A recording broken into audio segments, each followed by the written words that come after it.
So now, let's take a look at point number 1. What if things don't go as planned?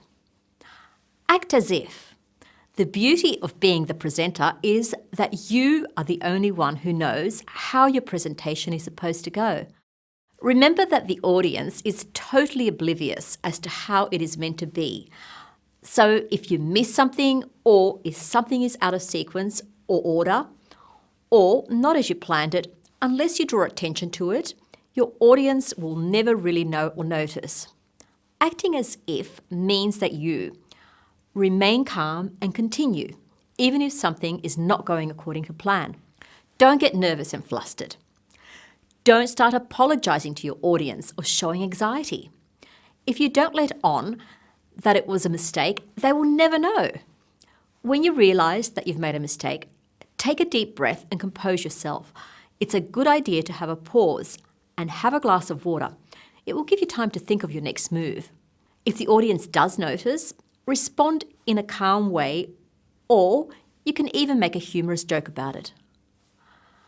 How do you handle unexpected situations? If something doesn't go according to plan or goes wrong, you have a number of options that you can take depending on how obvious it is. The audience will only be able to pick up something that you have left out if you have given them notes or an outline. If you miss a section of your presentation, you can either 1. Move on and not mention it at all, or 2.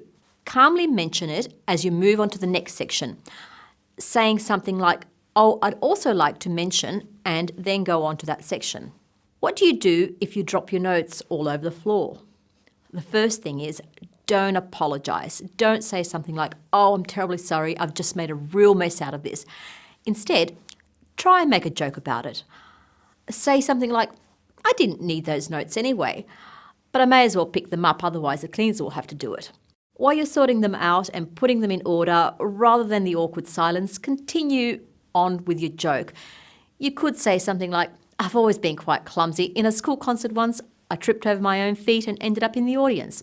And just continue on with your funny story until you've picked up all of your notes.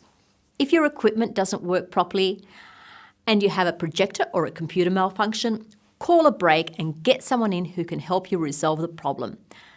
If there is no one around, ask if a member of the audience would know anything about this problem. If you need more time to solve a problem, you can get the audience involved in an exercise, a role play, or a discussion group while you're trying to fix this. If you can't fix the problem, make alternate plans and use flip charts and whiteboards instead.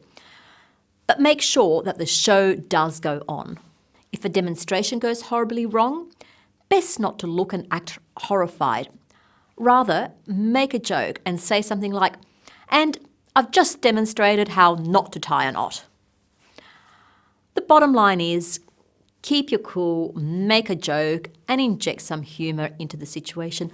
Make a quick decision about what you're going to do and have a backup plan in case you really can't get something to work. And don't apologise. You have to appear confident and have faith in yourself no matter what. And just remember, you have to keep on going because the show must go on. Exercise 10. Think of the last time you had to make a speech or do a presentation and it either went horribly wrong or just not according to how you planned it. How did you respond? And how could you have dealt with the situation in a better way? You can have a discussion about this if you're doing it in a group, or just write it down if you're on your own. Acting as if and knowing how to respond or react when things don't go according to plan can be very useful in these sorts of situations. But how do you handle the unrehearsed speech or presentation? You may think it's bad enough having to get up in front of a group and giving a speech or a presentation that you've had time to prepare for, but there may be times when any of us could be asked to give a short or impromptu speech or presentation on any subject. The secret of a good speech consists of the introduction. First, you tell them what you're going to tell them. The body, then you tell them. And the conclusion, where you tell them what you've just told them. The same set of rules apply to an unprepared speech, but you have to think on your feet. Start off strong and have a good opening statement or line. Focus on the bit in the middle, the body. This is really what matters. Create your speech out of no more than 3 or 4 main points. If you have time, jot down these points before you start so that you can elaborate on them and close with a clear summary and thank the audience for their attention.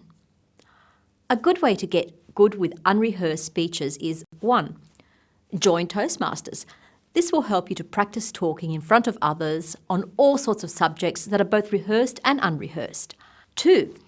Get familiar and comfortable with the essential structure of a short talk or speech. 3. Practice through writing speeches or talks. This will help you to familiarise yourself with the structure. 4. Practice through volunteering to speak at functions and events such as weddings, funerals, birthdays, work functions and so on. Exercise 11. You're asked to give an impromptu speech at one of these events. Choose from one of the following 3 topics. Jot down 3 or 4 main points and make a speech out of them. You have 2 minutes for the speech and 1 minute to jot your points down. Your choice of topics are the following. 1. A friend's wedding. 2. A business event where you have to talk about raising money for a charity. 3. A work function where you are asked to speak about your last business trip. In the last few topics, we've covered handling difficult situations, acting as if, and handling the unrehearsed speech or presentation. And now we are going to look at answering questions and dealing with difficult audience members.